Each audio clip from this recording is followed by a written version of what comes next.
SnowTrax is sponsored by Polaris, think outside, Ski-Doo Snowmobiles,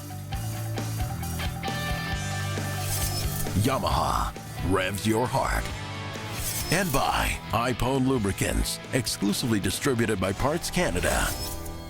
This might just be the most important test ride we've aired at SnowTrax Television. Why, you're saying? Because this is the first Polaris four-stroke snowmobile with a proprietary Polaris engine in it ever. I have the privilege of bringing you this test ride on this all-new four-stroke Polaris snowmobile. I have rumored for almost 10 years that Polaris would do this, but for sure in the last 5 years, I've rumored it very, very strongly and was actually anticipating it a couple of years ago. Let's get this in perspective. Is this big news? Nah, this isn't big news. This is gibungous news for the snowmobile industry. For those among our viewers who are Polaris aficionados, you have probably figured out that this motor may be used in something else that Polaris builds, and you would be 100% correct. This is a very similar motor, 1000cc, 8-valve, double overhead cam, ProStar engine that is used in the Razor. Now, there are material differences between what the Razor gets and this gets. Number one biggest change, this is a dry sump engine. In other words, it has a remote oil tank. It doesn't carry its oil in the crankcase. Why?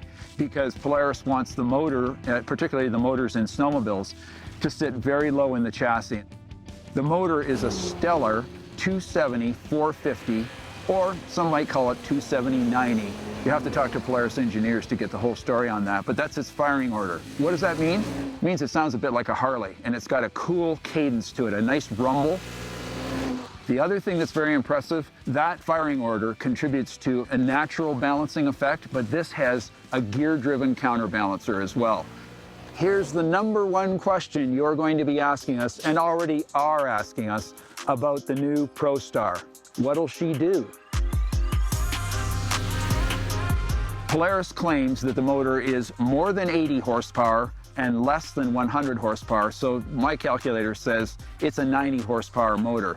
In practical terms, what does that translate into? We've been riding here in Yellowstone, and quite frankly, this will handle at 6,600 feet. I can get it going a steady 75 indicated miles per hour on the speedometer, which is impressive for 90 horsepower at altitude. So the S4 in the Matrix doesn't give any clues other than that decal on the side of the fender that it has the four-stroke motor in it. The packaging here is very, very tight, very slick, and very efficient. The motor does not produce a lot of underhood heat, although it does have extra venting in the hood panels, and that's something that's different and defines it from the rest of the Matrix models that have two-stroke engines. So Polaris is going to market the new S4 this way. It's not going to be a model unto itself. It's going to be an alternate power plant in existing models. You can get the Voyager with an S4, and you can get the XC with an S4 in 2 track lengths. And believe it or not, the Titan will have the S4 engine as an optional power plant in this model year. So that's how it's going to be positioned. You'll have your engine choices in existing platforms. This next bit of information may be a little unsettling, but I want to give you confidence it's okay. What am I talking about? Throttle lag. Why am I talking about throttle lag? Because this has a drive-by-wire DBW throttle like some other vehicles do in the snowmobile marketplace, 4-strokes. There is no throttle lag at all. This throttle is completely intuitive. If you didn't know that it was drive-by-wire, or you didn't look and notice that there's no cable here, you wouldn't know the difference. There are 3 modes. It's a tri-mode throttle. So you have eco, normal, and then you have sport. I've always found with drive-by-wire throttles that you need to run them in sport to make them feel like a cable throttle. You can run this in normal and it feels just fine. No lag, completely seamless takeoff and engagement. But in sport mode, it actually has a little bit of an edge to it. And up here at altitude, at 6,600 feet, sport mode is just about perfect. For a first-year engine platform, Polaris is giving buyers a lot of choices where they can put this motor. And that's a good idea this year. So you don't have to just look at one platform with the new S4. You can look at many popular platforms, all of them Matrix. That means you get Polaris stellar handling, you get great suspension quality, and great ergonomics, great serviceability. It's all a part of the Matrix S4 package. If you're a 4-stroke buyer and you have a 4-stroke snowmobile, or you're thinking about going from a 2-stroke to a 4-stroke, then it's not an option for you to just consider this. You need to get down to your local Polaris store and you need to find out all the details on the new S4, because this is a very competitive offering in the 4-stroke class.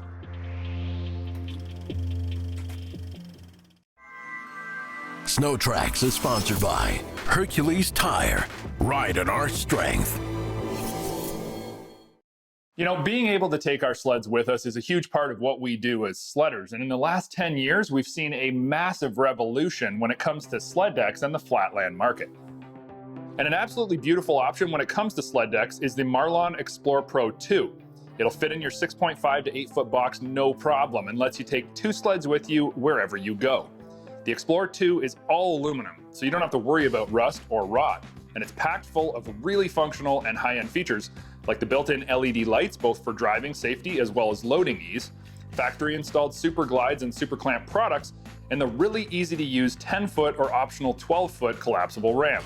This really is the Cadillac of sled decks and is built to a massively high standard, with beautiful extrusions and flawless aluminum welding.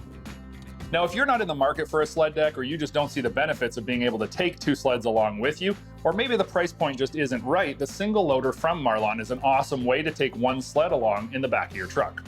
The single loader allows you to load and unload a sled into the back of your pickup truck by yourself with ease. The ramp is also the sliding loading system, and when you load your sled to the appropriate tipping point, it becomes very easy to then tip your sled into the box of the truck and slide it up to the front of the box on the built-in wheels.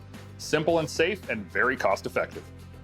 Now, when it comes to sled decks, there's something really cool that's new to the market for Marlon decks, and we think that you're really going to be interested in it because it's an upgrade that we've been asking for multiple years. The Weather Seal kit for Marlon decks is a breakthrough, and while this kit fits right onto the 2021 and newer decks, an older Xplore 2 like the one we have today only requires us to upgrade the headache rack to install the Weather Seal kit. If you've used a sled deck, you no doubt have arrived at a location to find the stuff under your deck covered in snow and water. It's just a fact that snow dust gets in there. Remember, the new Weather Seal kit will fit any 2021 deck and newer, and goes on with relative ease. Featuring pre-drilled and cut aluminum filler panels and beefy Weather Seal rubber gaskets. You do need to separate the top deck from the legs of the deck, but the process only takes about an hour, and with a little help and the detailed instructions, you'll be water and snow tight in no time. The Weather Seal kit is available in 7 or 8 foot kits and can be trimmed to fit other size beds. Now, if you own an older Marlon deck, or really after any season's use with a Marlon, there's some maintenance things that you should do to keep it working great year after year. Number 1 is properly lubricating the UHMW slides. Sure, they're UHMW and very durable, but road salt and sand get in there, and I like to brush on fluid film to keep things sliding. It's a simple thing to do at the start of each season and will ensure smooth operation all winter long.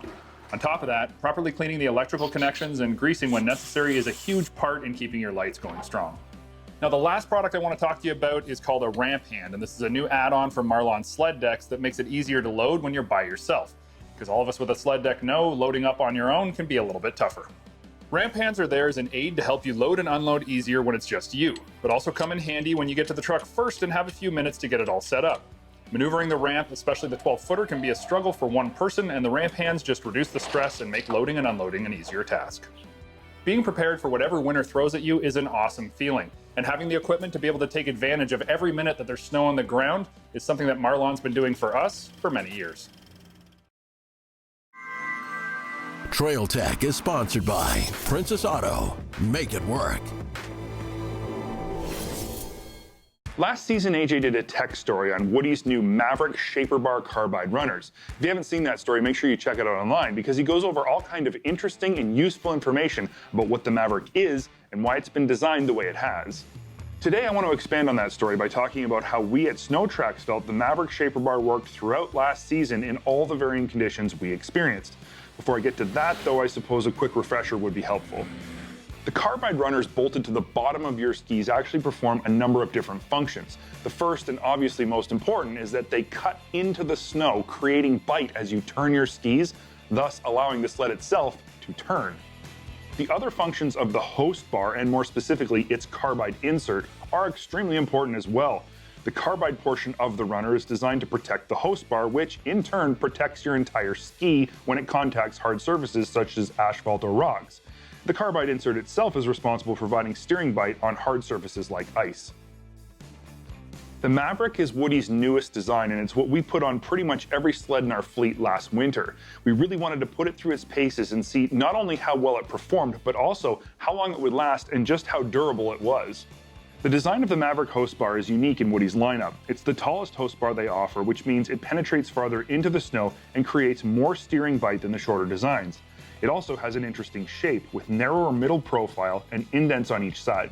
This shape essentially grabs more snow as the ski is turned, which in turn creates more steering precision.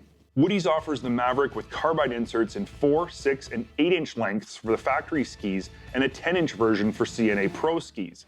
The incredible bite of 8 and 10-inch carbide lengths makes steering extremely heavy, in our opinion, too heavy. So we backed things off to the 6-inch length and found that on pretty much any Polaris, Arctic Cat, or Yamaha models, even the heavier 4-stroke, this is the length that worked best. With Arctic Cats and Yamahas, steering was noticeably more precise and predictable than with the stock runners. Turn-in was quicker, but holding a line through a corner was easier because of the constant bite you could rely on as conditions in the corner changed. Polaris sleds already have incredibly precise steering, so when we added the Maverick with a 6-inch carbide, it simply enhanced all the excellent handling traits of the Matrix chassis without introducing any negative ones. Steering remained light, inside ski lift remained completely predictable, and overall steering feel remained industry-leading. The biggest and most noticeable difference was an overall increase in steering bite and therefore confidence while pushing harder and faster in the corners. This extra bite helped balance out the extra rear traction provided by the pre-studded tracks we'd spec'd on most of our Polaris sleds. To put it more technically, understeer was minimized better than any other carbide we've ever tested without pushing too far into an oversteer situation, no pun intended. On a sled with more ski pressure, like a Skidoo, we found the Maverick host bar with a 4-inch carbide option provided more than enough bite without going overboard. In fact, we found this setup to actually settle the nervous feeling of the Skidoo front end just a bit, but every little bit does count. Turn-in was every bit as precise as with the stock Skidoo runner, but it felt like twitchiness was very much minimized mid-corner. At higher speeds, both in a straight line and cornering, the Maverick also seemed to settle the Skidoo front end just a bit. Skidoos already bite extremely hard, that's never been a problem, but balancing that bite with predictable handling traits has been a challenge, one the Maverick seems to help with. When we went to a 6-inch carbide, the negative handling traits returned, which was interesting but not overly surprising, so we suggest sticking with a 4-inch option. On top of all of these excellent handling improvements Woody's Maverick carbide runner provided, there's also a noticeable improvement in overall carbide runner durability. Woody's always uses only the highest quality materials for their host bars and carbide inserts. These materials are, simply put, more durable than the stuff that comes on your skis from the factory. On top of that, the Maverick is a physically taller host bar, which means there's simply more material to burn off as the season progresses. Most factory carbide runners only last a few weeks of early season running around here. Mid-season riding is easier on them, but even in perfect snow conditions, a stock runner will likely only last a month or so of steady use. We can get double the early season running out of a Maverick, and even in lower snow years, we can go the entire rest of the season without having to change them again. So not only are you getting a noticeable improvement in terms of handling across the board, but you're also getting a dramatic increase in durability, which will definitely translate into money saved. When you really look at it, there doesn't seem to be any excuse not to run a Maverick, and a whole bunch of compelling reasons to grab a set before the season even starts.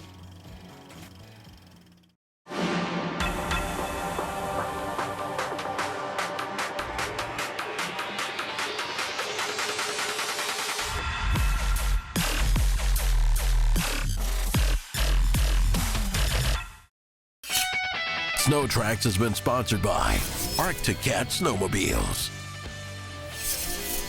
the Regents of Quebec by the Sea. Discover our ride ideas. FXR Racing, maximum versatility for all conditions. And by MBRP Performance Exhaust, built for the victory lap. Race sleds for the trail are really nothing new. The first one was Skidoo's XRS way back in the day, but since then, pretty much every manufacturer has at some point produced a race sled for the masses. Arctic Cat as well has had the RR for many years, and that's been pretty darn close to their factory racer. This year though, they've taken things even a step further and come out with the RXC. So what is an RXC and how does it work? Is it any good? First and foremost, this thing has a really high spec level. So you can see right up front here, you've got Fox QS3 Kashima coated shocks. And I think it's really interesting if you think about it, that these are QS3s. Most of the time on a race sled, you'll find shocks that have full adjustability, high, low, everything. But QS3s on this sled kind of make a lot of sense for a cross-country racer. When you pull into the pits to fill your sled up with gas, it's easy just to put a click on or take a click off depending on what the next leg of the cross-country race is going to be like. Of course, the Kashima coat follows to the back as well with QS3s, and they're equally as easy to adjust. The next interesting thing about this sled that is actually kind of maybe one of the most interesting things in my opinion is that it actually has a 43.5-inch ski stance. Most sleds have a 42-inch. Cross-country racing includes a whole lot of high-speed, flat-out, really high-speed cornering. So the wider ski stance is definitely going to make for a more stable sled in the corners, and I can vouch for that. Overall, though, what is a cross-country race? Well, a cross-country race is basically flat-out, as fast as you can go on all kinds of varying terrain, from possibly frozen lakes or river sections that are basically smooth to ditch lines that have moguls 2.5, 3 feet deep. So this sled has to do it all, and the front end really plays a big role in that. So if they were doing a cross-country race where you're on a frozen riverbed, this thing would just handle like a dream. Now, with that said, applying that to the trail, it does steer very heavy. The heavy steering gives it tons of front end bite, so it goes around the corner, it goes where you point it, but it's also heavy to steer. So if you are a trail rider looking to buy this sled or considering this sled, just realize that it does have heavier steering, but that heavier steering translates to very precise steering. Now, obviously, as a cross-country racer, you basically live and die by your skid frame. How these things go through the bumps is the difference between winning and losing a cross-country race. And this 6000 series RXC is not the same in the skid frame area as your typical 6000 ZR, for example. There's a bunch of changes. First of all, it has an 8-tooth driver, which gives you better ground clearance up front when you're pounding through whoops or rocks or whatever it is that these guys race through on cross-country races. It has a 4-inch longer front arm, and it has a 4-wheel rear axle, which is kind of a big deal for strength. The wheels are all strengthened as well. Basically, it's been beefed up in the rear here. It also has a 7-position coupler block, which is pretty interesting and gives you a lot of tunability in the rear end as far as weight transfer. I can say this, I pounded this thing through whoops, bigger whoops than I've run through in quite a while, and I ran it as hard as I could go, and this skid frame absolutely works awesome. It sucked up those bumps, didn't kick me over the bars, didn't do anything weird, didn't make the sled go crazy and throw it around. It just stayed straight, tracked straight, and soaked up the biggest bumps as fast as I could push it. Of course, the next thing you're going to notice on this sled is this crazy seat, but there's actually more to it than meets the eye. When I first saw it, I thought, how am I going to sit on this thing? I'm going to be shoving myself down like this, and it's super uncomfortable, but that's not actually what this seat's for. Where you naturally sit is on the tall part, is on right here. This is where your butt normally sits anyway, but when you're cornering at high speeds and you really get yourself off the sled, that notch in the seat allows you to hook your leg even lower, which allows you to get even further off the side of the sled. And honestly, it works amazing. It's such a great idea. I was super skeptical at first. There's no question it looks really weird, but sometimes stuff that looks weird actually works, and it becomes less weird the more you use it. Overall, this sled has really impressed me. I've been riding it as hard as I can ride a snowmobile, and all the little things Arctic Cat has done to make it better for cross-country racing have actually translated directly onto making it better on the trail. Another interesting thing about this sled, though, that we definitely have to talk about is the motor, because this isn't your average 6,000 Arctic Cat. First of all, this doesn't have anything to do with the engine itself, but it has a 12-pound lighter exhaust can on this sled, which is crazy when you think about it. It definitely sounds different. It's got a more throaty, kind of raspy noise to it. It's louder. Sounds great, actually screams up top. So that's a huge deal. That's a big chunk of weight savings, and also they've used that opportunity to pull a little bit more power to the engine and tune it, given a maybe freer flow or exhaust. But what's different about the engine in terms of how it works? It's very different. This sled is kind of like a light switch in terms of power. From idle up to 6,800 to 6,900 RPM, the power is actually very smooth and manageable and controllable, though it feels very, very soft on the power. As soon as you hit 7,000 RPM, though, it's like somebody flicks a switch and the engine just screams. It's actually kind of weird to ride because you don't have to give it any more than about a millimeter more throttle when you're at 6,950. As soon as it hits 7,000, you're not actually giving it more throttle, it just takes off and goes. And so the main question that has to be answered here is simply this: is this a good trail sled, or does it make a good trail sled? And to be perfectly honest, I had low expectations for how good this sled would be on the trail when I first started riding it. But after putting miles on it, I'm gonna just go out on a limb and say that yes, this thing actually does make a pretty good trail sled. Definitely don't pass up this sled. Give it a serious look, because in my opinion, it may just be the perfect sled for you.